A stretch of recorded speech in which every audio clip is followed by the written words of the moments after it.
Facing challenges and overcoming setbacks is part of doing business. Whether you have the expertise to survive them or not could mean the difference between success or failure. Welcome to We Are Women, featuring revealing conversations that provide invaluable insights into the success secrets of female masterminds. A must listen for every entrepreneurial woman.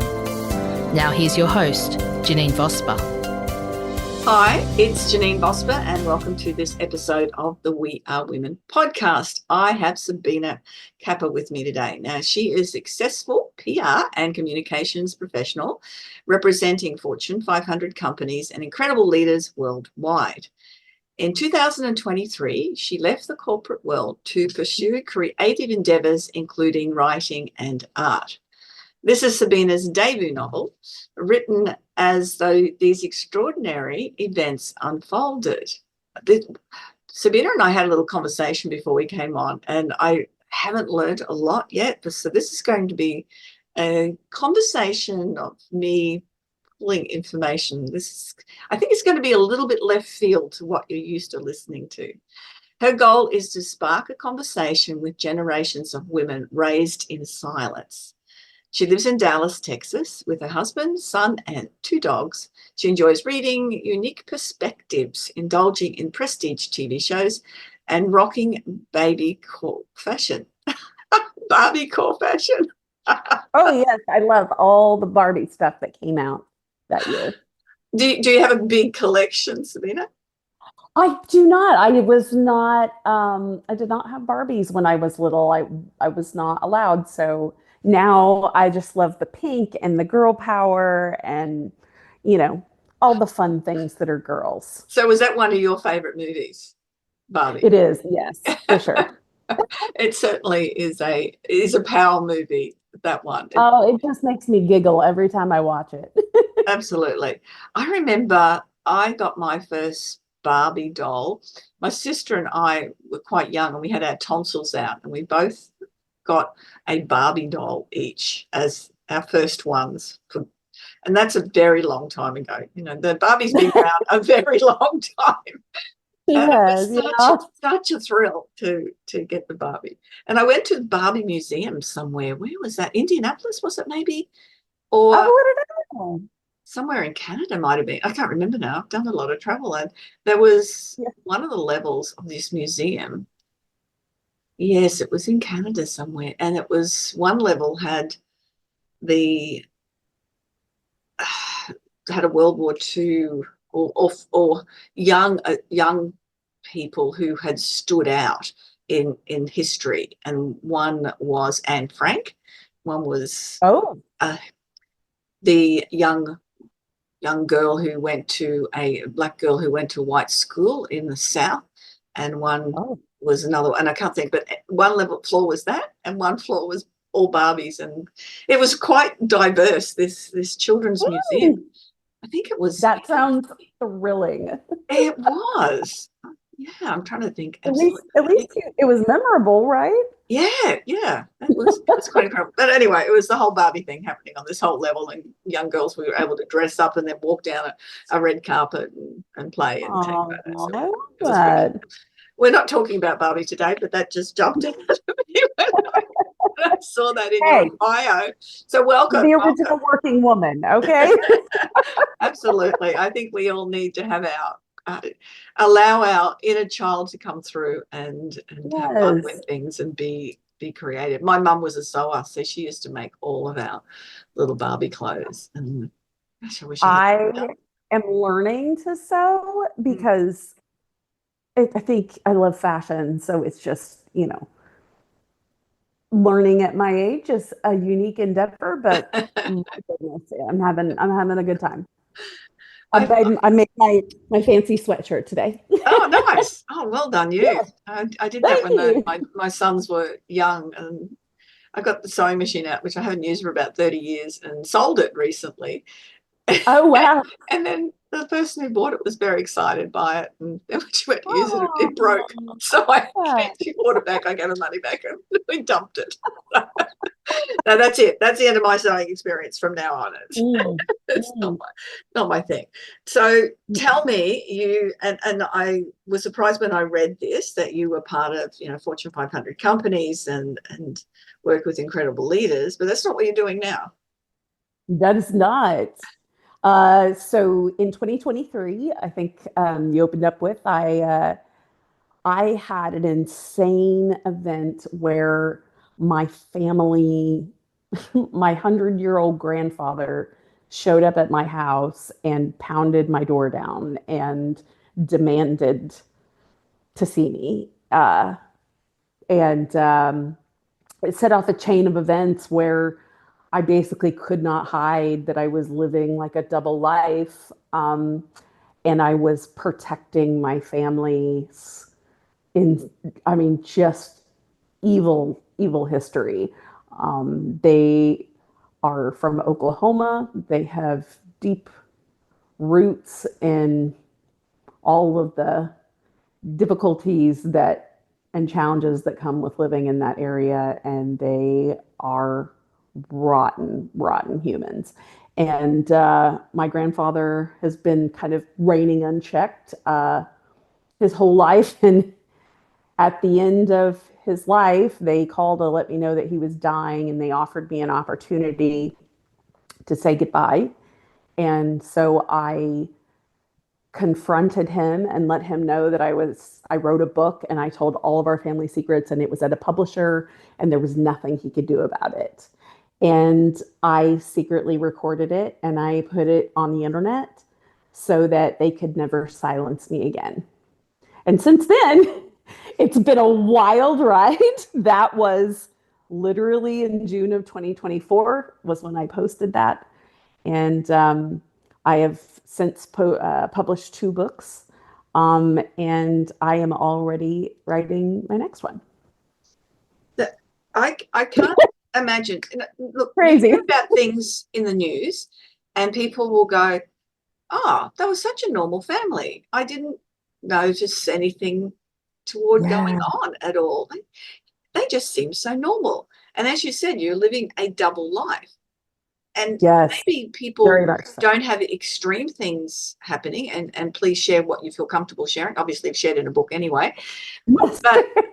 But people often are living a double life, and that's what shows up on our social media, or when we're in the workforce doing something. Look at me, everything's amazing, without realizing what's going on behind the scenes. Yeah. You're 100% right. That's exactly what it felt like. I had a beautiful family. Everybody loved me. I had a great job, a lovely husband, a beautiful son.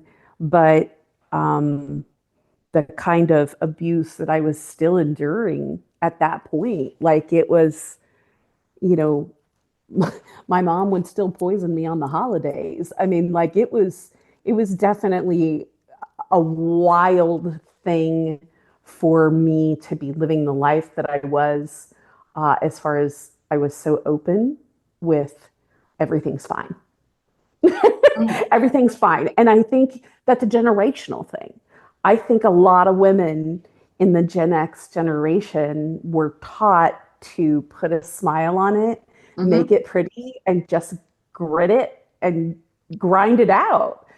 And my talents at making the disgusting very smoothed out and pushed over to the side worked wonderfully in a career of PR and communications. Like I worked for some of the biggest companies in the world, and I've seen what those executives do behind closed doors. And let me tell you, they weren't paying me enough not to keep those secrets. And you add those secrets on top of my own, and my goodness, I don't know how anybody in my field is coping right now, because the pressure to spin is wild. It's wild, and it gets to you after a while. That's incredible. And obviously then, as you said, in the workforce. So what's the name of the book, by the way? Oh, it's Licking the Knife. It's a true Licking the crime knife. memoir. Yes, licking the knife. And it's because there's a quote that I read that just got me. And it says, if you haven't been fed love on a silver spoon, you learn to lick it off knives. And the the poetry of it, first of all, is just stunning. In addition to that, is very much me. Like, this is a story that turns out okay. So don't be afraid to read it, because I'm okay. Like, I have a husband who's amazing. I have a son who's beautiful. I have two amazing dogs. You know, I have a lot to be grateful for, and I made it out, and I'm getting better every day. And so I'm like, you know, it is a wild book, and I strongly recommend reading the trigger warnings at the beginning. Just being thoughtful and mindful of yourself and your own experiences. But it is one of my proudest moments to just get it all down. And I guarantee you've never read anything like it. Which is a big move, I know. I'm going to have to do that now. You know, it'll be... Well, I feel like at this point, I have put it out there to the world. I've been screaming at the top of my lungs for a year now. Yeah. And there's no evidence to the contrary. Yeah, interesting. I would imagine, particularly not just the family side, but putting it out with the corporate side, you've made a lot of friends, but I can assume you've made a lot of enemies as well.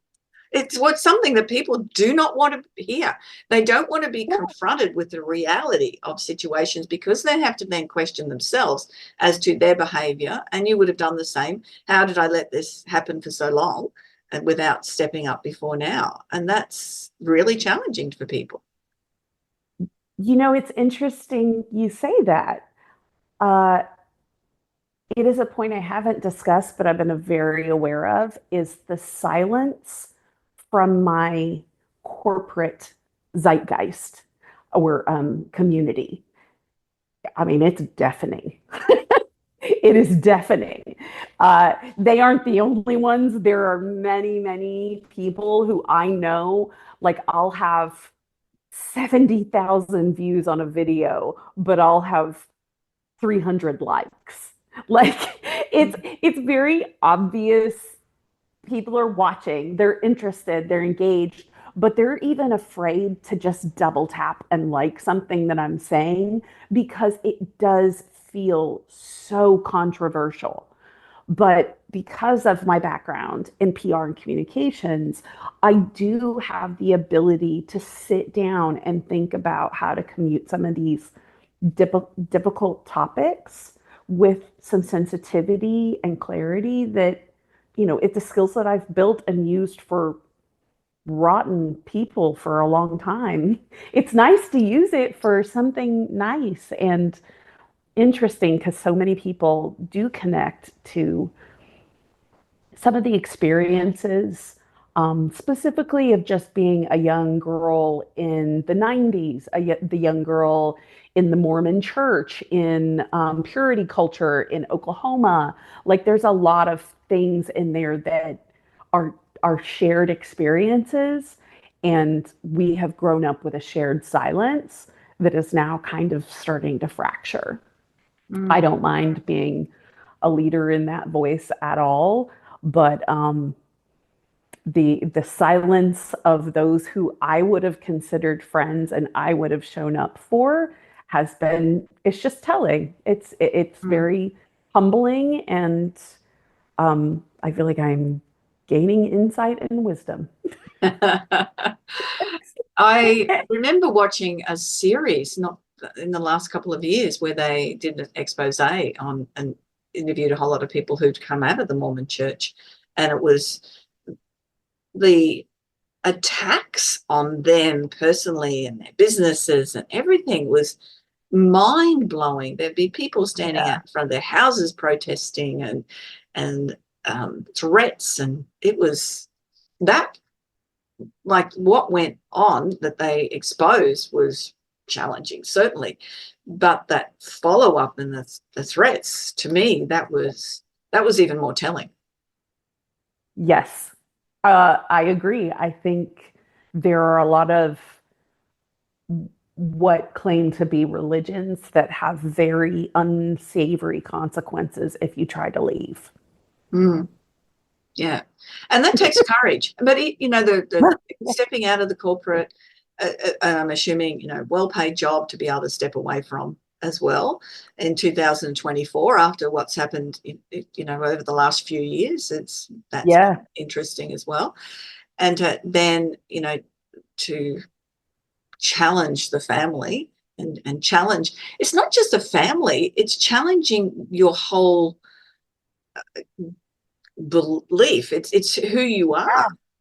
Yeah. Yeah. And I really talk about in the book, part of what I learned through this process was I there's new studies that talk about uh, I'm trying to think, inner family systems, I think is what it's called. But basically, you just have little bits of yourself kind of inside, like maybe something happened when you were 5, or maybe something happened when you were 12. And you kind of keep that narrative in your head around that event. So I have a really extreme version of that, but I have it. And being able to share that experience with other people who do not have the luxury to go sit down in therapy for 3 months and figure this stuff out, or go away to a facility, which I did. I was very thoughtful in planning my future, and I really prioritized that I was going to need to take care of this at some point. I just thought it wouldn't be till later.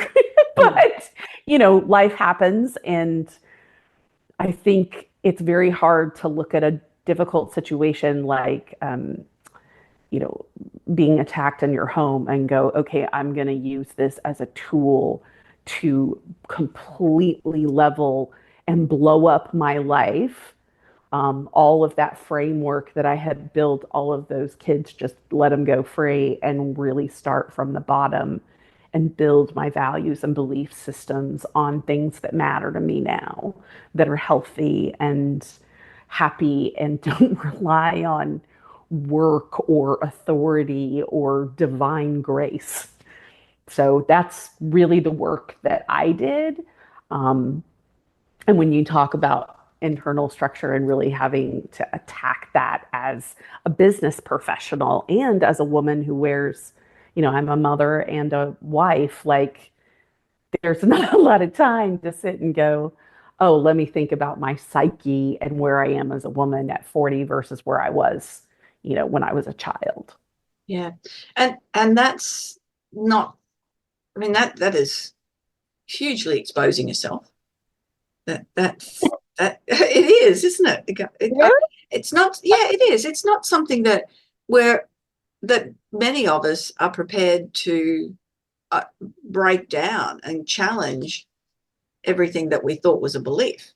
We like to hang on to our beliefs. It's what forms us, because if we have this belief, then we'll value this, and then that's important to us. Whereas, okay, that just doesn't work anymore. So what can I do about it? And then, Well, I think when you find out that one of your core beliefs, like mine specifically, was God. So, like, my grandfather had distorted the vision of God to be himself. So, when I got out from underneath that, if you can break religion, you can start exploring new things. And because so much of values and belief systems come from, growing up in a religious environment many times, not always, but many times. So I just I had to go look at resources that said, we're going to look at, science or things that really made sense to me in psychology or in psychoanalysis. But again, I really planned and I knew this day would come. And I'm so glad and lucky that I had resources. And it really breaks my heart that, especially now when the world is so difficult, that those kind of resources are not always available. Yes, but planning is such an important factor, because I imagine that gave you a bit of a foundation. Not just jumping into it. It's something that you'd obviously thought about for a while, but you did jump into. But there was a point. It was a bit like having a baby. Like, nobody plans on, well, some people do plan on having a baby, but I did not plan on having a baby, but you kind of did in the back of your head. Yeah. And then one day it happens. That very much was the same cycle with this. Like, I always had it in the back of my head that I was going to have to go tackle this. You just never think now's the time, because now's never a good time to like have a mental breakdown, but here we are. And that's the thing with anything. So whatever we're looking at with challenging, or that's not working for us, we weigh up the pros and cons. Is it worthwhile me, challenging that friend who constantly criticizes me and is not a good friend but demands that we spend time together? Because if I do that, then I don't have a best friend anymore. It's that, should I do this because this is going to be the consequence? And are you in contact with any of your family? What a great question. That So that is my mother's side of the family, and the answer is no. I'm not in contact with any of them. They very viciously deny that. Sorry, they say that I'm exaggerating. It happened. I'm just exaggerating. Um, so that's their story. And then my father and I are in touch. It's quiet, but it's good. And Had he I removed himself from the extended. situation? Sorry, jumping in there. Yeah. Sabrina. Yeah. Mm. Yeah. They it goes back to what you were talking about earlier with my work friends. Like, people are very afraid about their own culpability or how I might feel toward them, Mm. which everybody's the main character in their own story. So it makes sense. I've been so surprised because that is so not my focus. Like, Yeah. my focus is not going after someone who, took a boyfriend in high school, or who, got a promotion over me at work. Like, that's not what I'm looking for. That's not the arc of my story. My story now, I'm really just looking for support, belief, kindness, because I'm like, you're right, like you said, it's blowing up my whole life Yeah. to say I was lying. Like, I didn't really come from where I said I came from. I, put myself and my family in danger all the time because I was covering all this stuff up. And I'm like, I understand why people would be mistrustful or not want to engage. But the people who have engaged, man, that's when you know you've got friendship. That's when you know what the difference is between the people at work who show up in the funeral and the people, who don't, don't wish you well when you walk out the door. It's just, it's a very eye-opening experience, but I think everybody goes through some sort of purge and cleanse at some point in their life. So it would make sense that, I'm in midlife. I'm 47, so that's just, I just navigate it as best they come. Yes. And the question is, what does it look like for you if you don't get support and belief and kindness from those people? I don't care. You don't care? That's great. So I get it from my husband. I get it from my son, which far and away is the most important. My best friend, she is also like, she has been with me every step of the way. And then I have, a few other like really close friends who have just come through. Like, I am very, very lucky that I built relationships that were able to withstand this level of test. I mean, goodness, how many of us are tested in our relationships right now? And it's so easy to snap and crack.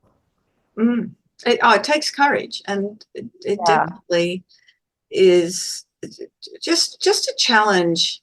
You know, you've challenged things in a big way, but just Yeah. to challenge anything, and to stand up and have a voice and that's one of the things that I'm constantly working with women to do, enable them to do that, is to stand up and have a voice and be heard. And that Yeah. takes courage to do that.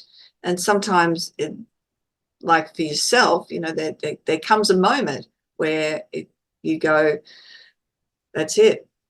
This is the line in the sand. I will not accept this anymore. One of my Don't favorite get me songs wrong, is I Helen Reddy. cried and threw a hissy fit and had panic attack. I mean, I fought it for a solid 45 days before I finally gave in and was like, I can't do this anymore. Like, it's just too much. And I hate now that I waited until my body was breaking down and my mind was breaking down, because it got to a point where I was so broken down. I had to, like, I could barely get up to a normal person level. And, my kid had to see that. And my husband had to see that. And I hate that for them. Mm, But at the same time, now they know me as a more complete human, and we, have the most amazing conversations as a family, because we talk about everything, because you kind of have to after something like that. Like, there just aren't secrets in our house anymore. And when I look at, especially stepping back into the workforce, like, I think that's going to be an expectation on any resume nowadays. mm. Don't you? An expectation of open communication, do you mean? Sorry. No, of secrecy. I've part of a group, and we've had conversations the other day about hidden secrets and hidden talents and secret lives. And it's really interesting that and these were all good things that were, interesting Yeah. things that people hadn't realized that they had particular hidden talent that nobody else can do. And it wasn't, playing the flute or something. It was quite interesting, the things. But so you're thinking that if the secrets in resumes, is that where you're going with that? Yeah. Yeah. I mean, don't you think? Don't we do that already? Yeah. Yeah. That's Yeah. what I'm saying. Like, we've kind of, like, no wonder I was so successful. Like, Yeah. I was bred for this. Like, they both played so well into each other. It's like, of course I ended up where I ended up, especially looking at, what the world is going through right now when it comes to PR and social media and how we are all perceived online. Like, it's just wild that I took a job that was keeping secrets. Yeah. Interesting. Yeah, But of definitely. course, I understand where you're coming from with that yeah, now. So that makes a whole lot of sense to do that, because growing up with your family, it would be, this is not something that we share with the outside. This is just something between the family here. End of story. Yeah. yep, Do not talk about it, and you don't expose it. ever. We don't ever talk about it. Yeah. And if you do, you'll be 6 feet under. Like, it was Yeah. really difficult. So moving away from Oklahoma yourself, was that with college, or was that jobs? Was No, it intentional? job. Yeah, I got a job opportunity. And funny enough, I got a job in healthcare in 2013 when Obamacare went into effect.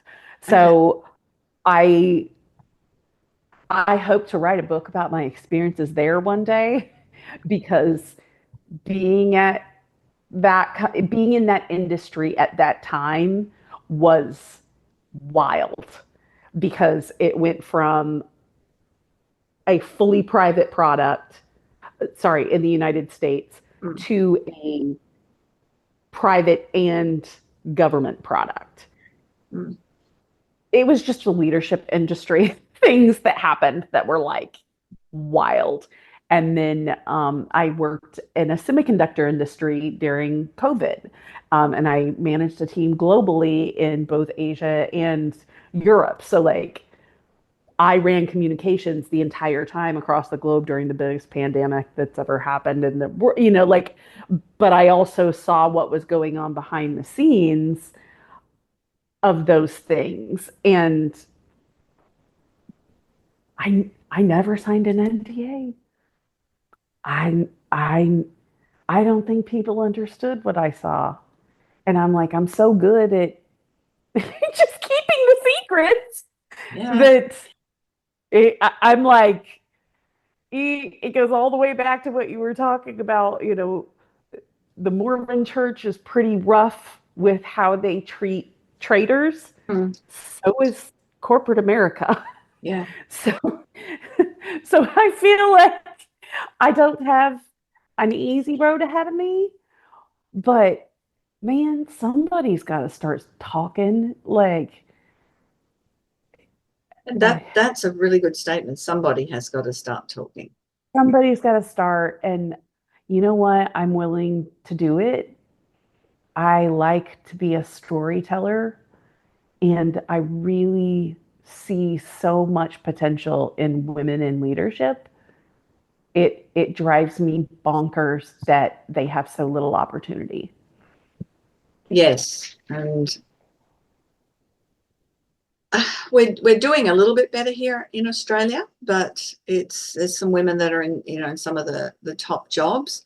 But Mm-hmm. I'm working with women all the time, and it's still very interesting when it comes to women's belief in themselves. It's not really what business they've started for themselves or what job they're in.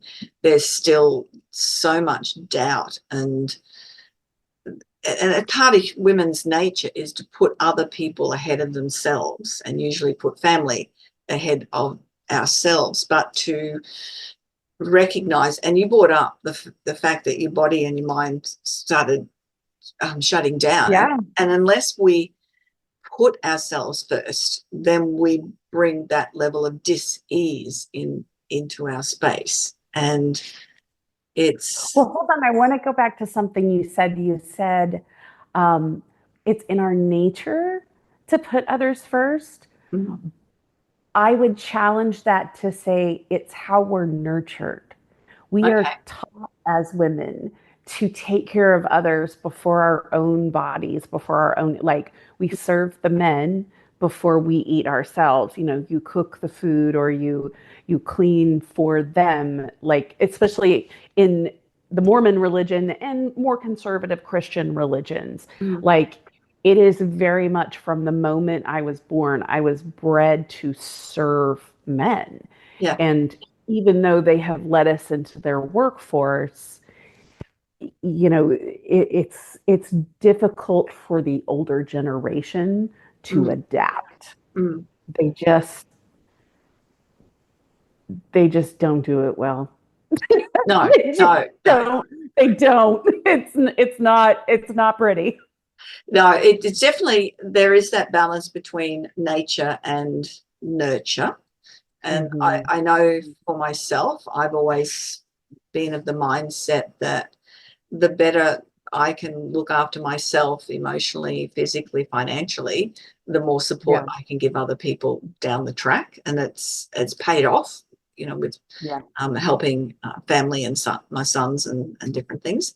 So that's, when they come and tell you something that you just don't want to hear, then rather than it being a complete at the end of the world type of thing, you just go, okay, let's move on. What are we doing now? Yeah. That sort of space. But that's only because of recognizing I have the emotional capacity to deal with it. And that's taken work to go, hey, I can't do that for you because I need to be here doing this for me as well. Yeah. Plus I'm Taurian, so that helps too.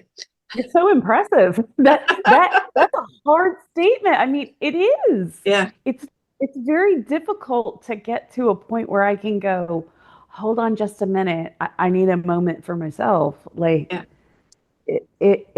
it's not something I was nurtured to do. No, yes. I was fortunate. My mum, looking at a couple of different sides of her, and choosing that independent side as opposed to a bit of coercive control side that she was also Mhm. part of. So yeah, But it pulls you sometimes. Sometimes you feel yeah, like you get yourself. Yeah. yeah, definitely. And now with Mhm. quite a few grandchildren, it's a different space. And I'll Sabrina, this has sort of got nothing to do with what we're talking about, and the listeners have heard me say this before, but if I mention the word grandchildren, it's with my children. I love them. Tell me That's everything. that's Tell me. I want to know. that it's the rule. You birth them, you're supposed to love them. That's the end of the story. But with my grandchildren, I'm in love with them. What do you love about them? What's different? I don't have to parent them. Oh, They're not my yeah. responsibility to parent. I can discipline and I'm firm, but they don't need discipline when they're with me. They just behave. And so my grandchildren are between 22 and 6. And now we've got 3 step grandchildren added into that mix as well. Oh my gosh. I bet holidays are going to be a blast. Yes, and now especially with this extra 3 in there, Yeah. we've got a 22-year-old's birthday's coming up, and so we're Oh. all getting together as well for Oh that. my gosh. I love that. What are there any holiday or birthday traditions in Australia that are different from the US? No, not really. We don't do your Thanksgiving and things where people travel from Right. the country to get together and that sort of stuff. And because Christmas here is summer, it's hot. So Yeah. it's the pool, and we've got my oldest son's best mate they've grown up next door to each other. So his dad still lives next door, and they've got grandchildren.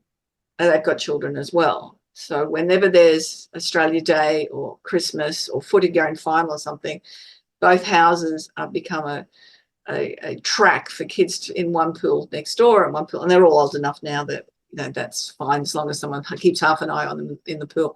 But they're from each house and someone feeds them or someone else doesn't or whatever. It's wonderful. So there's all this added. It's not just ours. It's theirs as well. So yeah, it's quite different being summer. Yeah. I I hope to experience that. I had a cousin who lived there once and he said the same thing. He's like, it's very different. Yeah, yeah, yeah. It is, and the modern families in Australia have given up the roast meals and the English heritage of the roast and vegetables on us on a I feel Christmas like day. that It was tends to be cold meat and seafood, so it's a different. that sounds divine. I'm here for that. Poolside, yes. Sounds great. Absolutely. So yeah. So back on to your thing. Well, that then becomes and just talking about then grandchildren. How old's your son? Oh, he's 16. He just 16. turned 16. So in the future, that's part of your parents missing out on that, or your mum and your family and your siblings and all of that, and you're missing out on their kids as well, which is it must be, I suppose the word's disappointing, but probably expected. Yeah, I would say the most disappointing thing is that they can see or or that he can see what they say about me. Mm, He can see what they say about me. He could read the comments. He can see and knowing who it's coming from a lot of the time yeah, is challenging, especially when they had a good relationship with him. But one thing he has seen is that boys are treated very differently than girls in my family. And I did adopt my niece for by 4 or 5 years, and that was extremely rough. But we included him in everything we did so that he would have his own narrative and he would see the differences. And then watching me go through what I went through, like he really is aware of how my family specifically is very patriarchal, very divine guided, and they do not value me as a human at all. Like it's once you see it, it's very, very obvious. So I think he doesn't miss those relationships as much as he gets sad and upset that they would be so Right. violent toward me. Yeah. But violence, unfortunately, was a part of that relationship when we were still had him around, and he made the choice very young that he didn't want to be around it anymore. Mm. So, when we moved, we just were very selective with our efforts when we came home. Yeah, yeah. And that's one advantage of putting actual Yeah. physical distance between you as well as emotional distance. Yeah. And Look, it was slow. yeah, I think that's an important factor, that whenever we're confronted with something, and as you've done, and we make a choice to to air it, to expose ourselves, is the example that we're setting, like the example that you're setting for your son, the example that you're setting for your friends or family. I've been quite vocal over the last 5 years about things, and I've had people come to me and say, well, someone's not going to work with you because they disagree with you. And I'm, well, that's fair enough. But the amount of people that have come to me and say, look, I don't necessarily agree with you, but because you are prepared, we know who you are. You Yeah. are honest with this, so we know who you are. And I'd rather work with somebody that I know is actually genuine rather than just saying I'm authentic and genuine. And that's what you're giving that Yes. example for your son and family. Yes. I 100% agree with you. Yes. It is difficult to have friends and family with a far side of the range of the spectrum of a conversation from where I sit now. However, every time I really sit down and get to the meat of what they are talking about or I am talking about, I hear them. I hear them for the people I know, for the values they hold, and for the beliefs that they have. And when you really get down to what do people stand for and what do they believe in, I think the other conversations tend to look foolish because they are. Mm. Let's be honest. You know what I mean? So like I going through this experience, doing exactly what you're talking about, being very conscious of what I'm exposing my child to, Mm. and being really honest about difficult topics with him this early in life is, yes, giving him some adulthood early, but it also prepares him for what he might be up against in the dating scene and what he might be up against, whenever he's dealing with, coworkers or whatever down the way. Like having trauma awareness is going to be such an asset, like in the next 10 years. Like, come on. And that's something that I am constantly mentoring, is that because we don't have opportunity to build resilience now with our children, we tend to pack them all in precious little Yeah. bubble wrap, and we don't allow them to have the hurts, the falls, the emotional components without, if a teacher's been mad at them, well, we'll go complain to the teacher that the teacher was wrong.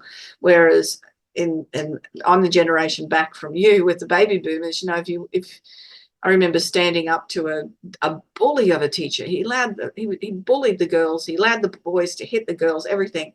And in grade 7, I just had enough. And I just walked out of the classroom, and I walked home, a couple of kilometres home during the middle of a hot day, not through snow and stuff, Anyway, got home, and Mum said, what's happening? And I told her, and she said, well, get back to school. That was the response. But it was, okay, I'm going back, but I'm going to talk to the principal. And that's what I did, is went and talked to the principal. I refused to go back in the classroom. What did she do? Well, Mum wasn't stop complaining, go and do it. It was basically go and figure it out for yourself. Wow. So how do you build resilience? By not having someone there constantly. And that was pretty tough. But this is the 70s, mind you. This is very different to how things would be done now. But it was that she went, right, I will do it for myself. And I went and spoke to the principal. Why do you think it was different? Why do you think it's different? Regarding to how we were treated, or resilience? No. You said it was different back then, like that, because that behavior was just like that. It was just like that. It was that you don't talk back to adults. Teachers, police, doctors, bankers, they've all got the authority. They're held in positions of authority. So you would never go and complain about a teacher. It's so different. I'm hearing you say the same thing my mother told me about, like, the bishop at church. Like, you don't complain, or you don't complain about your grandfather or whatever. Like, in my book, I told 3 times. I told my mom, I told my bishop, and I told my best friend's mom. And all 3 people had very severe consequences every time I did it. And I finally got to a point where I was just like, I give up. Like, because what are they going to do? Like, the church ran everything. Like, nobody's going to stand up and blow somebody's family up in the 80s, like you're talking about. And I'm like, what do we do? Yeah. I've been, on the internet for a year now, and I just put out my book, and I still can't get anybody to dig up the backyard and get all the bodies back there. Like, you know what I mean? Like, it's not going to happen. It's not going to happen, Sabrina, though. Oh, I know. And that's what I'm saying. Like, it is wild to me that people would rather protect the property rights of a property owner than however many dead people are buried back there. Yeah. It's wild. Yeah. It's just wild. Yeah. My mum's attitude was, no, you can sort this out. It was more, but it was, again, this is what I was saying with your son, is that opportunity to build resilience. Trauma is not a bad thing in someone's life. It's how it's dealt with. Oh, wait, we'll disagree there. Okay. Trauma's bad. Trauma's really bad. The level of trauma. Well, let's change the word to challenges.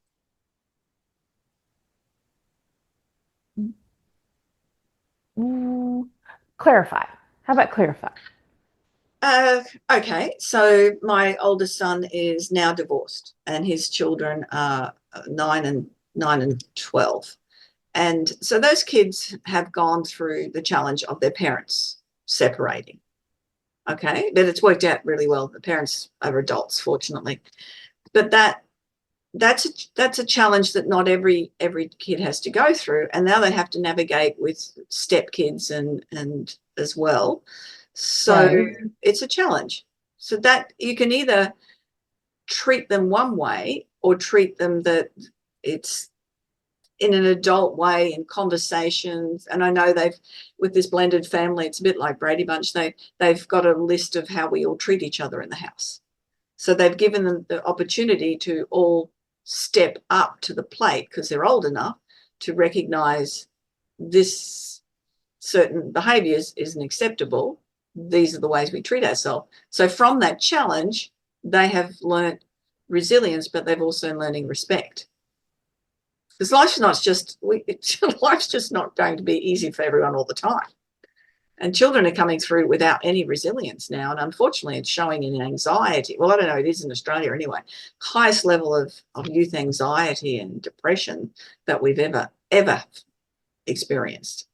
And my belief is just not having a chance to learn resilience. Oh, it's interesting. I was just telling my husband the other day how our generation has been through more worldwide events than any other, like just one of our things, like just 9/11 or just Ukraine or, just Iraq would be one defining event. But we had all that, and we watched the Challenger explode on live TV, and we watched, the Oklahoma City bombing. Like I was in Oklahoma City, and we watched that live. And I was in corporate America at 9/11, and I worked all the way through COVID. And like there are all these things. If you don't even count my traumatic past through my family. So I think our generation specifically is really cracking, not because we haven't had resilience, but because we have had no opportunity and support. Like, I feel like older generations used to make such a big thing about passing down like knowledge and wealth and ideas and institutions, and now it's just money. I don't know. I think maybe I'm jaded. No, that's a good point. It's then how you respond to, or how you take things on emotionally and personally, as to how you can respond to them.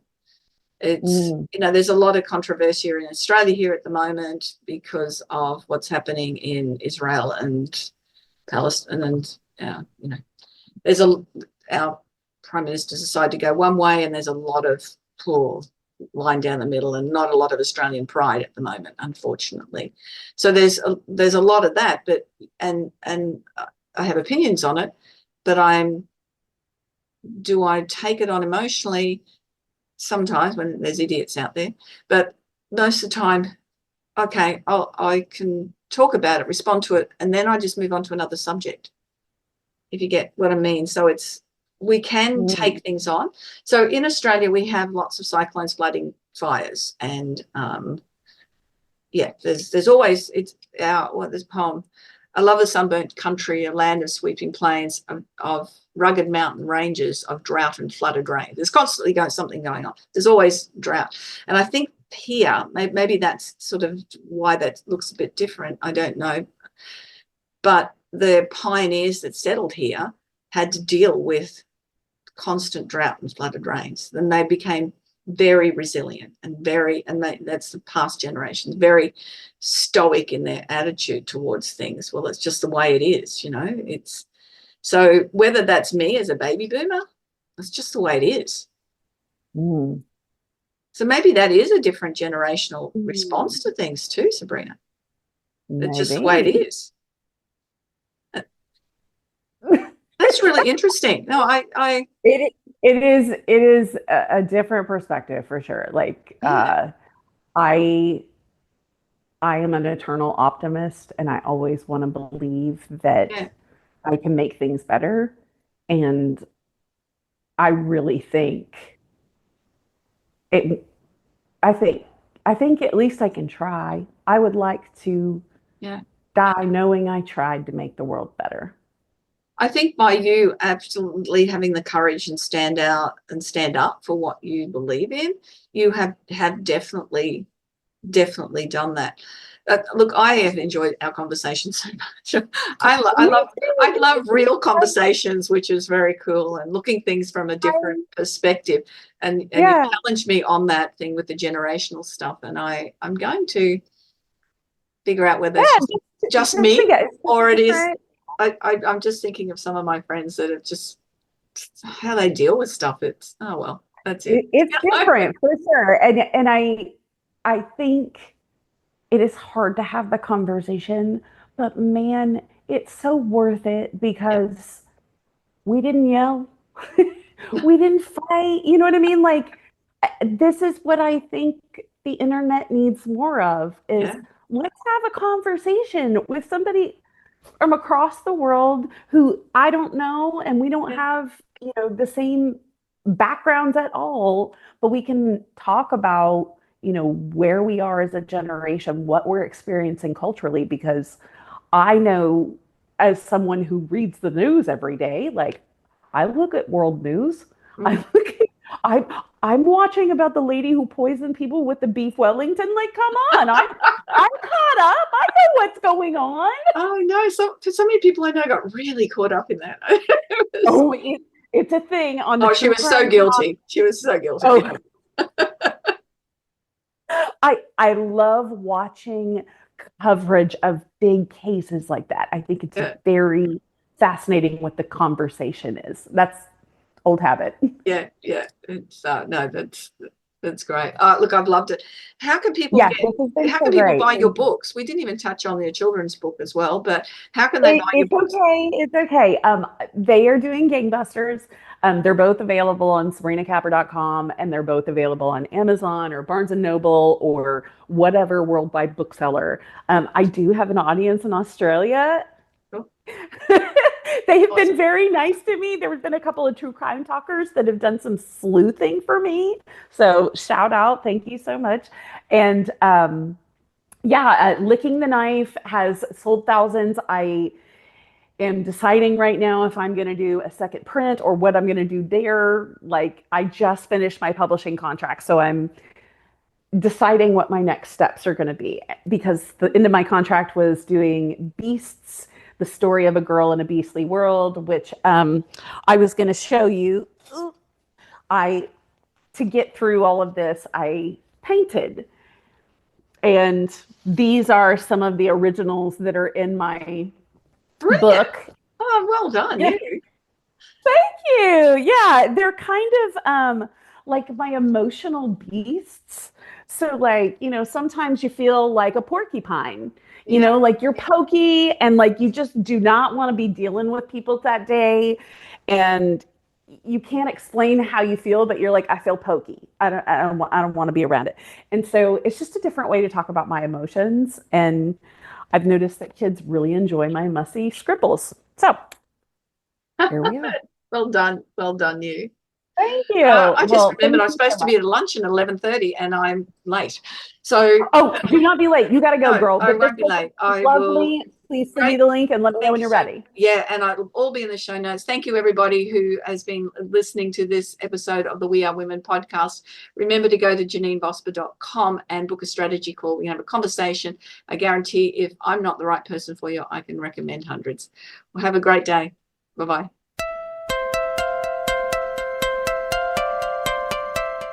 So, do you feel stuck in a rut in business? Visit speechperfect.com.au and download Janine's free ebook to avoid the 5 most common stumbling blocks women face in business. It's jam-packed full of tips to overcome the barriers that could be holding you back from the success that you dream your business will be. We would love you to leave a review of today's episode and share this podcast with other women in need of entrepreneurial inspiration. Subscribe to the next episode now and join the We Are Women community.